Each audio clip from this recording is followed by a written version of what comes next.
Radio Sucesos 101.7 FM presenta su noticiero Sucesos con Milton Pérez y Verónica Larrea. Un periodismo libre para una democracia plena.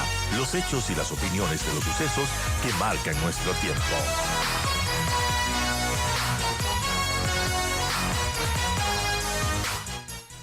Y yo quiero dar la bienvenida después de esta introducción y este contexto a Jean-Paul Pinto, él es experto en seguridad y prospectiva. Gracias, Jean-Paul, por estar con Gracias por la nosotros. invitación. Saludo a toda la audiencia de Radio Sucesos. Bueno, ahora se vive un poquito, digamos, después de este caos, de estos días violentos, algo de paz, algo de calma. Y bueno, ¿cómo vemos toda esta situación de estos días tan violentos que vivimos en el país? Bueno, es muy preocupante, ¿no? Hemos llegado a una situación muy complicada. Realmente yo te diría que antes teníamos como espejos el tema colombiano, el tema mexicano, y cada vez nos estamos acercando al tema más bien de Haití, un tema de caos, de casi estado fallido, donde realmente los PPL, los grupos son los que dictan el orden y la seguridad en el Ecuador. Entonces yo te diría que estamos yendo a una zona de no retorno. Al próximo gobierno tendrá las cosas muy complicadas para revertir todo esto. Y si no tomamos acciones rápidamente, yo creo que podríamos acercarnos a situaciones de estado fallido como las que vive justamente Haití.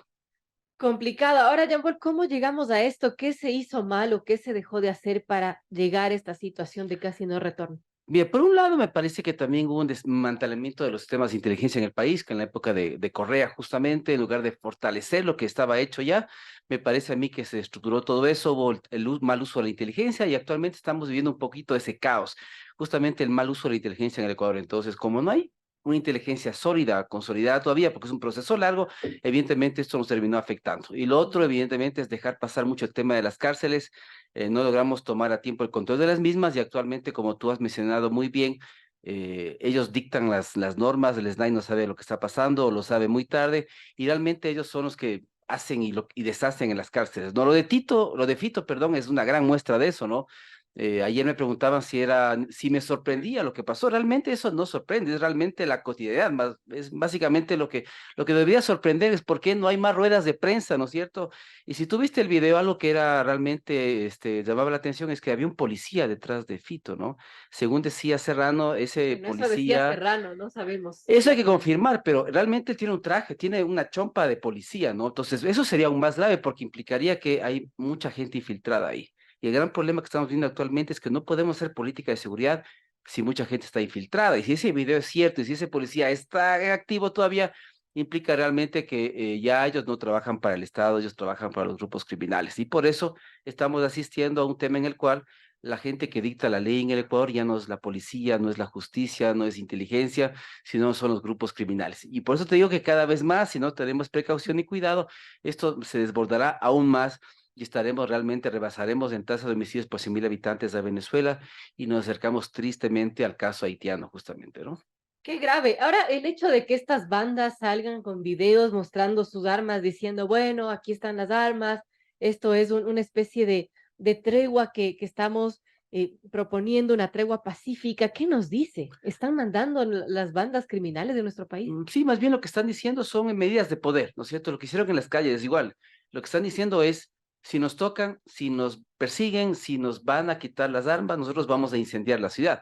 Y eso no es un fenómeno nuevo. Si tú vas a México, eso hacen los carteles de México. Entonces, pagan a gente para que enciende carros, enciende buses, incendie negocios, porque es la forma en la cual le pueden decir al Estado que ellos son los que mandan en esas zonas territoriales. Entonces, lo mismo pasó acá. Entonces, esa rueda de prensa es únicamente si tú quieres una medida de poder de ellos, decir, nosotros mandamos acá, podemos hacer ruedas de prensa, tenemos armas, tenemos la policía que está acá, guardias penitenciarios a nuestro servicio. Entonces, para decirnos que realmente los que están al mando de todos son ellos. Es grave, ¿no? Porque el mensaje justamente es ese y así lo percibió también Jean Paul, que es un mensaje de poder, básicamente decir, miren, aquí estamos y nosotros mandamos, no el Exacto, Estado. no el Estado. Entonces, la policía está desbordada, Fuerzas Armadas, pensamos que después del decreto 730, Fuerzas Armadas iba a entrar con mucha fuerza, ¿no es cierto?, en Guayaquil, en Esmeraldas, y nos dimos cuenta que no fue así. Por algo Paco Macayo renunció, porque se dio cuenta que ese decreto tampoco fue la solución, militarizar la seguridad tampoco era la alternativa. Además que en ese decreto estaba el artículo 3, donde se decía que el SNAI debía proveer de una cárcel segura a los policías y militares que iban a Así ser un es. poquito judicializados, pero eso nunca se hizo porque el SNAI no está en capacidad de controlar nada. Entonces los militares no se iban a jugar si después sabían que iban a ser encarcelados e iban a ser asesinados. Entonces Eso tampoco funcionó. El estado de excepción nunca se debió dictar porque si había el decreto 730, eso facultaba el uso de Fuerzas Armadas de forma inmediata. Entonces, es otro desatino del gobierno. Ese estado de excepción nunca se debió dictar porque no era necesario, porque el decreto 730 ya estaba ahí. Bueno, es el 16º decreto de estado de excepción desde mayo del 2021 en el sistema penitenciario. ¿Han servido de algo estos estados de excepción? Realmente no, porque no han bajado las estadísticas de delitos, de crímenes, ha habido más muertes en las cárceles, y más bien la gente lo que piensa es que el presidente hace esto porque no sabe qué más hacer. Y como te digo, a mí me sorprende cómo el secretario de Seguridad, que fue el que hizo el decreto 730, no le dijo al presidente del COSEPE, pero presidente, usted no necesita hacer esto porque ya tenemos este decreto acá. Eso significa que realmente o ellos no saben asesorarle bien al presidente o el presidente no escucha a nadie y simplemente él decide lo que hay que hacer y lo hace de manera completamente incorrecta, ¿no? Bueno, es muy complejo esto que estamos viviendo y analizando junto a Jean-Paul Pinto, experto en seguridad y prospectiva. Son las 7:30 de la mañana. Y bueno, ¿cómo entender esta violencia que sacude al Ecuador y que ha dejado decenas de muertos en tan solo 3, 4 días, Jean-Paul? Y bueno, ¿qué se puede esperar también del tema preelectoral? Bueno, electoral en realidad, porque estamos en una carrera electoral el 20 de agosto nos vamos a las urnas y esto de alguna manera ha empañado esta jornada electoral. Se asesinó a un alcalde de una ciudad que tenía gran aceptación en Manta. ¿Y qué nos dice todo esto? Primero el problema de infiltración. Realmente cuando se mata a una persona tan fácilmente, mira que fue un solo sicario. No fueron 10, 15 personas armadas a matar, ¿no es cierto?, al alcalde, sino fue una sola persona. Eso implica que estudiaron muy bien el recorrido del alcalde, hay gente infiltrada en su cuerpo de seguridad, en su gente más cercana, sabían en qué momento podían Porque atacar. además se mencionaba, ¿no? Que esta visita que hizo Agustín Intriago a este barrio no estuvo planificada y solamente sabía su seguridad y un círculo muy Exacto, cercano. entonces es lo que te digo, o sea, eso es lo más grave, que el problema más grave de Coros es la infiltración, después de la impunidad, sin duda es la infiltración, porque si no, no se entiende cómo fue tan fácil el asesinato, ¿no es Claro. cierto? ¿Cómo? Porque realmente no les costó mucho un solo hombre, un solo vehículo, y después pudieron escapar, porque sabían que realmente ese desvío de la agenda, ¿no es cierto?, era el momento ideal para atacar. Entonces, no puede haber un combate a la criminalidad si todo está infiltrado, si no sabemos qué policías están infiltrados, qué militares, qué marinos. Miren, hace poco unos marinos también fueron descubiertos. Entonces implica que muchas de las células de seguridad en el Ecuador ya están tomadas por el narcotráfico. Y esto en México hace 23 años fue lo que pasó. Cuando Fox llegó al poder en México en el año 2000, él dijo, se acabaron los compadrazgos porque es la dictadura perfecta, ¿no es cierto?, del PRI Ujú. en México. Y él dijo, voy a combatir a los carteles. Pero realmente lo hizo en un momento en el cual ya era muy tarde porque todo estaba infiltrado. Los policías, los militares, la inteligencia estaba ya tomada por los carteles y hacer una guerra con eso es un fracaso de entrada.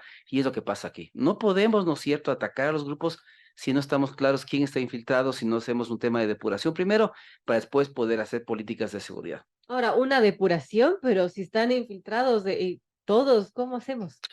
Es que eso es lo más duro, o sea, tocaría entonces formar grupos nuevos, ¿no es cierto? Por ejemplo, en México se creó una Guardia Nacional con gente civil justamente para que poder paliar el problema del narcotráfico y que no sea simplemente que Fuerzas Armadas entren al tema de seguridad, que también no es la solución. México ya lo intentó sin éxito, Brasil lo ha intentado sin éxito, Colombia ya lleva 60 años de lucha contra el ELN y vemos que no es la solución. Entonces, ahí evidentemente lo uno significa depurar, meter nuevos elementos, pruebas de confianza, o si no, crear nuevos cuerpos y tratar de que de brindarles un poco, ¿no? Pero frente al poder del narcotráfico, creo que la única solución que se va imponiendo es la legalización. Lo hizo Canadá, lo está haciendo Uruguay. Creo que lo único que puede ayudarnos a combatir el narcotráfico es quitarle el tema económico, porque quitarle la rentabilidad, y eso se hace a través de la legalización. Ahora, la legalización o también otra vía es atacando justamente las fuentes de ingresos que tienen estas bandas, estos carteles. Eso significaría entonces pues, consolidar el tema de la UAFE, ¿no? Los temas de lavado de activos, el tema de manejo financiero de las economías ilegales. Y es lo que digo, hay que atacar a través de la economía. El problema del narcotráfico es un problema económico, no es un problema de seguridad como tal, es un problema de salud. Y lo que hay que hacer realmente es torpedear los temas económicos de las bandas criminales, ¿no? Bueno, es compleja esta situación. Ahora, Jean-Paul, ¿qué podemos pensar del nuevo presidente que asume el poder con todos estos problemas? Ya mira, debe tener un ojo en el corto plazo, que significa justamente lo que hemos hablado, ¿no es cierto? Temas de inteligencia, fortalecer la inteligencia. Tiene eh, año y medio para todo esto. Tiene año y medio para eso, no tenemos opción, tenemos que realmente meter todo ahí. Por ejemplo, fue un error el tema de los israelitas, fuimos allá, íbamos a traer recursos, ¿no es cierto? Seguramente el Mossad sería de gran ayuda, pero no vemos esas ayudas, ¿no es cierto?, en los temas de inteligencia, y es un tema muy importante. Y lo otro es, o derivar el decreto 730 o ponerlo en práctica, es decir, que Fuerzas Armadas vayan con la policía a los sitios más peligrosos porque están desbordados ya y puedan neutralizar. Y lo otro es el ojo en el largo plazo, es decir, la seguridad no se va a mejorar, digamos, en el muy corto plazo, es imposible pensar eso, realmente va a ser un proceso de largo plazo que nos va a tomar al menos 10 o 20 años más como le tomó a la ciudad de Medellín. Entonces, es importante que la gente vote por aquel candidato que dé una mirada multidimensional de la seguridad, que habla de un enfoque de seguridad humana. Yo te diría que hay 4 de los 8 candidatos que hablan de esos aspectos y que yo diría que más bien la gente se vaya por ese tipo de candidatos. Miradas integrales, multidimensionales, seguridad humana, reinserción, rehabilitación, inteligencia, cooperación internacional, trabajo coordinado con los GATS. Eso es un poco lo que deberían hacer el próximo gobierno. Ahora, ¿qué pasa, Jean-Paul, con el control que da el Estado al territorio marítimo, al territorio aéreo, también a las fronteras? Hay candidatos, he escuchado propuestas que dicen vamos a militarizar, por ejemplo, los puertos y las fronteras. ¿Eso no se hace ya? ¿No hay ese control? Sí, sí, no es tan fácil hacer eso, porque realmente los candidatos, los que señalan eso, no creo que no tienen una noción clara de lo que pasa en fronteras, ¿no? No es un tema tan fácil, digamos, no es cuestión de poner tantos puntos militares cada tantos kilómetros, qué sé yo, es un tema mucho más complejo que eso. El uso de tecnología también nos puede ayudar, pero como te digo, no importa cuántos controles y gente pongamos, si el problema principal es la infiltración, es la cooptación, que es lo que estamos viendo. Mucha gente cooptada en la marina, en la policía, ¿no es cierto?, que está trabajando para los carteles y está facilitando los envíos, que es lo que está pasando actualmente, ¿no? Algo más grave que se da en México y creo que también se da en el país, la narcopolítica, la infiltración del narcotráfico en la política, financiamiento de campañas. No hay una transparencia por parte del CNE de cómo se financian estas campañas y eso también preocupa. Claro, evidentemente lo que estamos viendo es asesinatos selectivos, ¿no es cierto? Y lo que pasa a nivel de los territorios es, los carteles dictan su ley y dicen, bueno, ¿usted quiere colaborar o no quiere colaborar? Si usted no quiere colaborar y dar paso a lo que queremos hacer, simplemente le matamos. Entonces la gente sabe muy bien ahí que sabe lo que tiene que hacer. O colabora, ¿no es cierto? Da contratos, financia proyectos con ese tema de lavado, o si no, evidentemente es asesinado. No hay otra opción. Yo creo que llegamos tristemente a un tema en el Ecuador en el cual todos tenemos un precio. Periodistas, políticos, militares, policías, todos tienen un precio actualmente en la criminalidad, ¿no? Incluso la vida es también un precio, ¿no? Sí, eso digo, como en Colombia, por ejemplo, yo recuerdo el clan El Golfo tenía el plan pistolas, ¿no es cierto? Que era poner un precio a cada policía que era dado de baja. Y yo creo que actualmente eso ocurre acá. Los sicarios saben muy bien que tienen blancos dentro de cada entidad de seguridad, sean fiscales, jueces, policías y militares, y periodistas, así que no les va a temblar la mano para matar a todos. Ahora, estos hechos violentos también, Jean-Paul, se ha dicho y han dicho las autoridades que es un tema de disputas, de bandas, bueno, bandas narcodelictivas. ¿Y qué tan cierto es todo esto o qué podemos pensar de desde cuándo tienen estas bandas, estos tiguerones, choneros, Latin Kings, etcétera, ese poder y desde cuándo estamos hablando de ellos? ¿Por qué son ahora los protagonistas? Mira que, bueno, es cierto que evidentemente hay un tema de territorios en el narcotráfico, ¿no? Cada banda va a querer tener el mayor territorio para ganar el mayor número de dinero, ¿no? Ahora, lo que me parece no tan técnico es que simplemente digamos que eso es lo que pasa en Ecuador y no pasa nada más. Somos una isla Ujú. de paz y esto es un tema entre privados por poco, ¿no es cierto? Que una banda se pelea con otra Claro, y hay que se maten, y hay ese que es se el maten. problema. Entonces, el ministro del Interior decían, nos hace entender eso, ¿no es cierto? Me parece algo no muy técnico. Él dice, bueno, algún día se acabarán de matar y regresaremos otra vez a la tranquilidad y a la paz. Y yo he escuchado también otra entrevista en la cual decía que, bueno, que las sociedades algún rato se hagan un pico de violencia y después de eso baja y se aplana. Entonces, ¿qué nos quiere decir? O sea, ¿saben qué? Esperen sentados, esperemos tranquilos, esto ya se va a aplanar algún día, ¿no es cierto? No sé, pidamos a un Dios o Como si fuera alguna. una pandemia, ¿no? Un virus que llega a un pico y se va Exacto, bajando los contagios. o por ósmosis, ¿no es cierto? Por alguna cosa que no entendemos, esto va a parar algún día, así que seamos pacientes, ¿no? Pero yo creo que no podemos tener paciencia dado lo que estamos viviendo. Los negocios están afectados, el turismo está afectado, la imagen del país está afectada. Jamás al Ecuador se le había catalogado afuera de un país tan violento, inseguro, pero si tú vas afuera y ves las noticias, el país que está de moda afuera, ¿no es cierto?, en los canales europeos, es Ecuador, y no es porque haya las Islas Galápagos o su turismo o o sus iglesias patrimoniales, es porque es la zona más violenta de Latinoamérica. O sea, es difícil encontrar un país en Latinoamérica que tenga una tasa de homicidios más alta que el Ecuador. Como te digo, nos supera un poquito Venezuela, tendremos casos más extremos como Haití, pero realmente es difícil encontrar un ejemplo en el cual hay una zona más violenta que el Ecuador. Bueno, qué terrible escuchar esto realmente. Amigos, a las 7:39 conversamos con Jean Paul Pinto, experto en seguridad y prospectiva. Y bueno, hablando del futuro, Jean Paul, claro, yo dudo que sea como dice el ministro Zapata, ¿no? Que vamos a llegar a una curva y luego se aplana y luego va bajando. Esto, si no se hace algo, realmente se puede ir de nuestras Mira, manos. yo el año pasado trabajé en un documento para el CIES, que no lo puedo mostrar porque tengo un acuerdo de confidencialidad, pero ahí hacía unos escenarios de perspectiva al futuro, y realmente a un escenario le puse yo Ciudad Gótica. Yo dije, si no tomamos acciones rápidamente, esto va a ser Ciudad Gótica. La única diferencia es que Es que no va a haber Batman. Batman no existe y no nos va a salvar. Y yo hablaba inclusive en el escenario, decíamos, va a haber varios focos de violencia en varias cárceles del país simultáneamente. Y mira que es exactamente lo que ha pasado en estos días. Están coordinados, pueden, ¿Son acciones estratégicas? ¿Hay alguna por estrategia supuesto. detrás Detrás de de eso todo qué está buscan? coordinado, todo está coordinado. Justamente son medidas de poder. Lo que pasa en Guayaquil en los buses, con la quema de carros, lo que pasa en las escuelas en Esmeraldas, son temas de poder. Es decir, estamos aquí, nosotros podemos atacar a cualquier... Además, mira que los ataques ya no son a blancos militares o policiales, son a blancos civiles, porque lo que quieren fomentar es el terror. ¿Y qué blancos mejores que una escuela, que un centro Por supuesto. comercial, que incendiar un bus con pasajeros? Mira que en Guayaquil lo peligroso que fue, por suerte no tuvieron tanta suerte, pero si eso lograba impactar al bus directamente, hubiéramos tenido al menos 10 o 15 muertos en ese bus. Esa gente tuvo mucha suerte, pero es para demostrar que los que mandan actualmente en esa zona son ellos y que el Estado no les puede combatir. Entonces, es como estudiar mucho, ¿no es cierto? Para un examen durante 5 días. Llegamos al examen y sacamos cero, es decir, ¿de qué nos sirvió decomisar tanta droga, decomisar tantas armas, hacer tantos operativos, si al final del día nuestra tasa de homicidios puede estar cerca de los 40 homicidios por 100.000 habitantes, ¿no? Compleja situación, gracias a Jean Paul Pinto, y ojalá esta perspectiva de Ciudad Gótica nunca se cumpla porque sería lo peor que nos puede pasar como país. Crucemos los dedos, no tenemos opción. O sea, y lo que es importante también es que no nos equivoquemos más. El próximo presidente tiene que tener claro la seguridad. Si nos equivocamos una vez más, vamos a estar, como te digo, como Haití. O sea, va a ser insostenible. Ya es insostenible, va a ser peor. Entonces, yo lo que diría es, estudiemos bien los planes de gobierno, veamos lo que cada candidato plantea.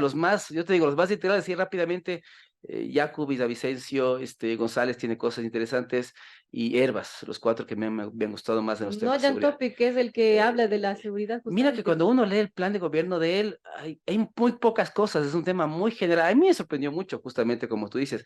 A mí me parece que es igual que Bukele. Bukele es mucho marketing, mucha Pero bueno, comunicación. Bukele de alguna manera le ha funcionado en Sí, Salvador. pero que hay la paz mafiosa, que es un poco lo que Arauz dijo, ¿no es cierto? Le escuchamos a él, después como que se retractó, hablaron que no era cierto, eso es cierto. Él lo manejó muy mal, pero realmente lo que ellos van a hacer si entran al gobierno es hacer una paz mafiosa. Negociar con los No se van a narcos, negociar complicar. con las bandas No delictivas. se van a complicar, realmente. Y es que hay dos formas de negociación. La una puede ser la mafiosa, que es, a ver, ¿qué quieren para que esto se tranquilice? Y les dejamos el país a ellos para que ellos hagan lo que ellos quieren a cambio de no matar más gente. Y lo otro es hacer lo que Petro está haciendo en Colombia, que es la paz total. Es decir, ok, ustedes tienen que ir 25 años a la cárcel, más bien vayan 10, y a cambio de eso, ¿no es cierto?, negociemos para que ustedes dejen las armas, dejen el narcotráfico, paguen una pena menor en la cárcel, y más bien regresen la plata que han ganado, y eso sea reinvertido en las zonas más pobres de la ciudad. Eso es más efectivo, pero eso tampoco lo ¿Se dijo puede él. negociar con delincuentes, Jean Paul? ¿O más bien hay que darles bala y que cumplan Es lo que que tengan que lo que te cumplir? decía, dar bala y matarles a todos no funciona, porque les matamos a unos 100, pero detrás vienen otros 100. Y si matamos a otros 100, detrás vendrán otros 100 porque los problemas estructurales no se han solucionado. Es decir, no es la solución enfrentarse, porque México lo hizo durante 23 años, no resultó. Colombia lo ha hecho durante 60 años, tampoco ha resultado. Y Brasil tampoco, en el tema de favelas, tampoco lo ha solucionado. Entonces, nos damos cuenta que hay modelos como el colombiano, que ellos apuestan por la paz, por la vida. Estudiemos el modelo, pidamos cooperación, que ellos nos expliquen por qué están haciendo eso contra el clan del Golfo. Me parece que esa puerta no se debe cerrar. Lo que no podemos hacer es negociar para que ellos sigan delinquiendo. O sea, no podemos decirles, ¿saben qué? Ya, ustedes ganaron, ¿no es cierto? Sigan delinquiendo, pero no maten gente en las calles. Bueno, Bukele lo hizo, ¿no? Y miren que resulta, pero eso no es sostenible en el largo plazo. Vamos a ver que el Cualquier tiempo lo dirá.